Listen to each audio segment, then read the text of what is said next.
بسم اللہ الرحمن الرحیم۔ سوال یہ ہے کہ سائل کہتا ہے کہ کیا یہ کہنا صحیح ہے کہ اسلام میں انتقال اقتدار کا کوئی ضابطہ نہیں ہے؟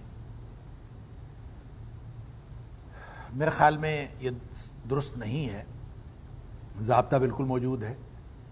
آپ صرف یہ کہہ سکتے ہیں کہ کوئی اسپیسیفک پروسیجر نہیں ہے، ضابطہ موجود ہے لیکن اس کا عملی کوئی صورت کہ صرف اس طرح سے ہوگا یہ نہیں۔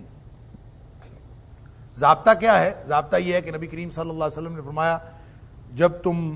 سفر میں 3 لوگ ہو تو اپنے میں سے ایک کو امیر بنا لو، جنگل میں بھی ہو تو اپنے میں سے ایک کو امیر بنا لو۔ تو ضابطہ تو موجود ہے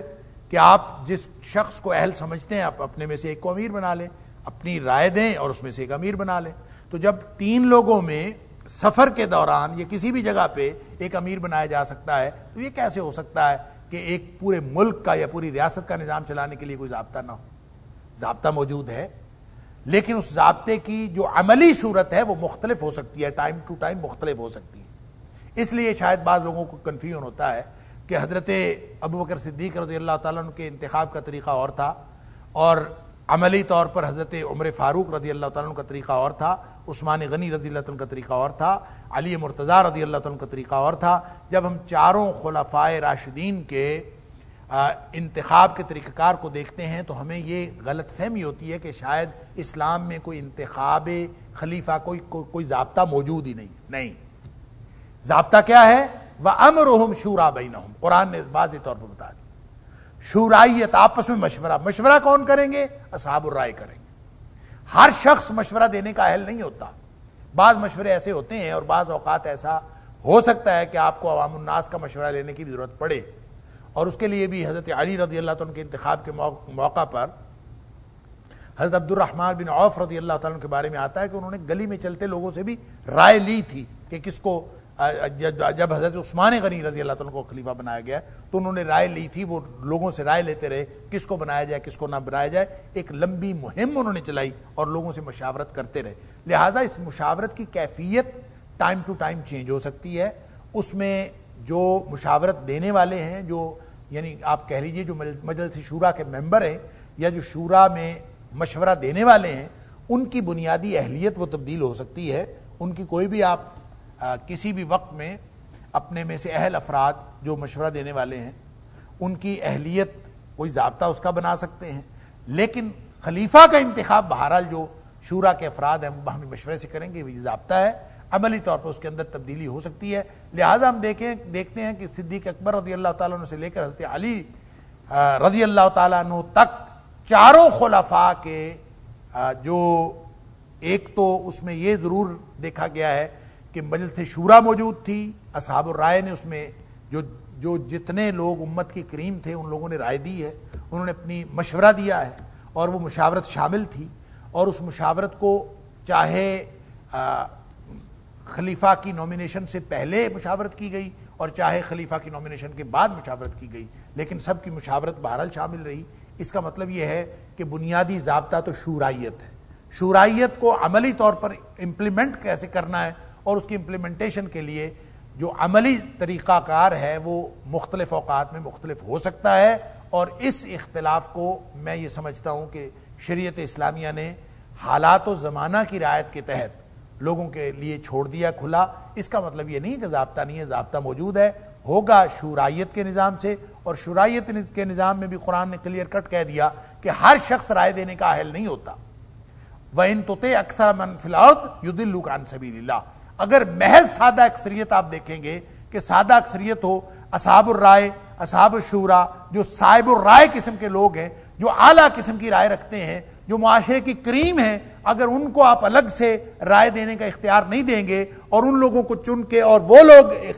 رائے سے خلیفہ نہیں چنیں گے تو عام لوگ تو ہمیشہ آپ کو گمراہ کریں گے۔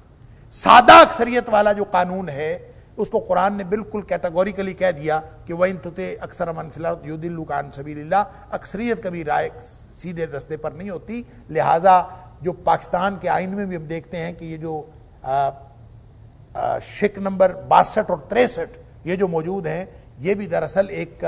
معیار مقرر کرتی ہیں کہ مجلس شورا کا ممبر کون ہوگا، کس کس طرح کی خصوصیات اس کے اندر موجود ہوں گی. تو اس طرح سے گویا ایک ضابطہ موجود ہے, اس ضابطے کو آپ دفعہ 62-63 کے تحت امپلیمنٹ کریں, یا آئین میں دفعہ 62-63 موجود ہو لیکن آپ کے ہاں امپلیمنٹیشن کا اور اس کو انشور کرنے کا کوئی نظام ہی موجود نہ ہو, تو یہ حالات و زمانہ میں مختلف طرح کی کیفیات ہو سکتی ہیں. لیکن یہ کہنا کہ ضابطہ موجود نہیں ہے یہ درست نہیں ہے. واللہ اعلم بالصواب, اللہ کو معلوم ہے کہ اصل حقیقت کیا ہے. یہ ایک بظاہر تو مبہم سا سوال ہے, لیکن اس سوال کا ابہام ہی دراصل اس سوال کی اہمیت کو واضح کرتا ہے. سوال یہ ہے کہ ڈارک ایج سے کیا مراد, سیاہ دور, اس سے مراد کیا ہے؟ دیکھیں بات یہ ہے کہ سیاہ دور ہر معاشرے کے لوگوں نے مختلف ادوار کو سیاہ دور کہا ہے. ڈارک ایجز ویسے تو یہ مغرب کی اصطلاح ہے, اور مغرب 18ویں صدی سے قبل جو تقریباً 1 دہائی ہے اس کو وہ ڈارک ایجز قرار دیتا ہے. وہ ان کے لیے ڈارک ایج ہے کہ وہ لوگ اندھیرے میں تھے, علم کی ترقی نہیں تھی, وہاں پہ ان لوگوں کے ہاں جو ضابطے تھے انسانیت کے مظالم کے کا دورہ تھا, اور ان کو وہ ڈارک ایجز قرار دیتے ہیں. لیکن وہ جب ہم اسلام کے حوالے سے دیکھیں تو اسلام کا تو وہ دور عروج ہے, لہٰذا جس کو مغرب ڈارک ایجز کہہ رہا ہے یا سیاہ دور کہہ رہا ہے, وہ ضروری نہیں ہے کہ ایک علاقے کے لوگ جس کو سیاہ دور کہہ رہے ہوں تو دوسرے علاقوں کے لیے بھی وہ سیاہ دور ہو. مغرب نے اپنی 18ویں صدی عیسوی 1801 سے آنورڈز, یعنی آپ کہہ لیجئے 19ویں صدی میں, 18ویں 19ویں صدی کو وہ انلائٹنمنٹ کا, رینائسنس کا, نشأت ثانیہ کا دور کہتے ہیں, اور اس سے پچھلی صدیوں کو وہ اپنا ڈارک ایج اور سیاہ دور کہتے ہیں. لیکن جب ہم اس کو امت مسلمہ کی تاریخ کے اعتبار سے دیکھتے ہیں تو جس دور کو مغرب سیاہ دور یا ڈارک ایج قرار دیتا ہے امت مسلمہ کا, وہی تو سنہری دور ہے, وہی تو ترقی اور عروج کا دور ہے. لہٰذا اگر بغداد میں ترقی ہو رہی ہو اور علوم کا جو مرکز بغداد ہو تو مغرب اس کو ڈارک ایج کہے تو مغرب کے اعتبار سے یہ اصطلاح درست ہے, لیکن مسلمانوں کے اعتبار سے درست نہیں. مسلمان ایک اصطلاح استعمال کرتے ہیں دور جاہلیت. تو دور جاہلیت جو ہے وہ قبل از اسلام, جب ہم ویسے تو حضرت آدم علیہ السلام سے لے کر اسلام چل رہا تھا, لیکن نبی اکرم صلی اللہ علیہ وسلم سے پہلے اور عیسیٰ علیہ السلام کے درمیان میں جو 500-600 سال کا وقفہ آیا ہے, اس وقفے کے دوران جو جاہلیت کا دورہ تھا, اور خاص طور پہ عرب کے اندر جو جاہلیت کا دورہ تھا, ہم اس کو ڈارک ایجز کہہ سکتے ہیں, اس کو سیاہ دور کہہ سکتے ہیں. اسلام کی روشنی نے آ کے اس کو منور کیا اور اللہ تعالیٰ نے یہ نور عطا فرمایا, لہذا ہمارے اعتبار سے وہ ڈارک ایج ہے. اسی طرح آپ علوم کی دنیا کی تاریخ جب آپ دیکھتے ہیں تو معلوم تاریخ میں جو جس کو علمی اعتبار سے اور تہذیبی اعتبار سے ابتدا علوم کی کہا جاتا ہے وہ تہذیب یونانی تہذیب. یونانیوں کو علوم کا یعنی مرکز قرار دیا جاتا تھا, اور یونانیوں کے ہاں بھی جو تھیلیز ہے جس کو پہلا فلسفی کہا جاتا ہے, اس سے پہلے کی جو جتنی ان کی صدیاں ہیں تقریباً وہ بھی 1 دہائی بنتی ہے. 2000 سال سے لے کر 1000 سال قبل مسیح تک کا جو ایریا جو علاقہ ہے وہ جو دور ہے اس کو ڈارک ایج کہا جاتا ہے, اس کو مسٹری کا دور کہا جاتا ہے, اس کو اسطوریاتی دور کہا جاتا ہے, اور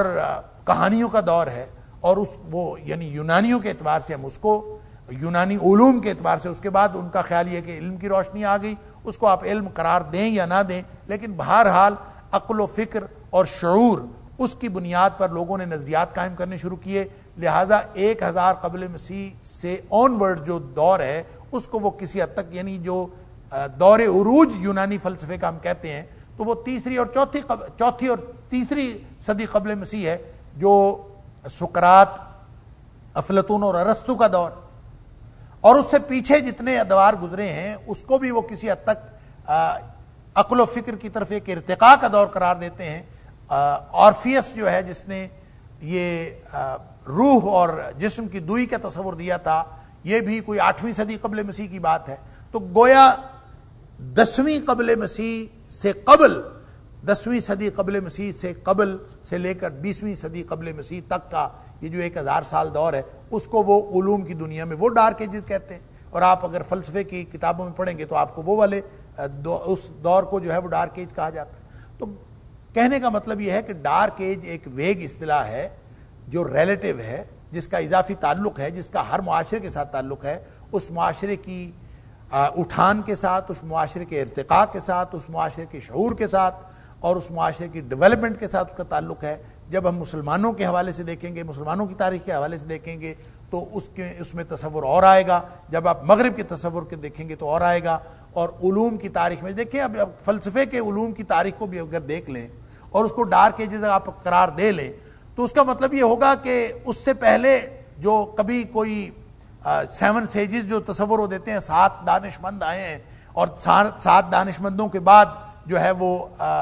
عقل و فکر کا ارتقاء شروع ہوا ہے اور اس سے پہلے بالکل نہیں تھا، تو اس کا مطلب یہ ہوگا کہ انسانیت اس سے پہلے بالکل اندھیرے میں تھی۔ ایسا ہرگز نہیں ہے۔ جب ہم قرآن کا جو تصور ابتدائی آفرینش دیکھتے ہیں تو اس کا وہ تو حضرت آدم علیہ السلام سے شروع ہوتا ہے، اور پہلا شخص جو اس دنیا میں پیدا ہوا اس دھرتی پہ وہی نبی تھا۔ لہٰذا عقل و فکر اور شعور کی دنیا میں ہم کبھی ایسا دور نہیں دیکھتے کہ جو ڈارک ایجز ہوں۔ البتہ یہ ان کی تاریخ میں یہ ڈارک ایجز تھیں، یا کسی معاشرے کے اندر عمل کے اعتبار سے، عقل و فکر کے اعتبار سے، شعور کی کیفیت کے اعتبار سے کسی بھی علاقے کے اوپر یہ لفظ یا یہ اصطلاح بولی جا سکتی ہے، لیکن یہ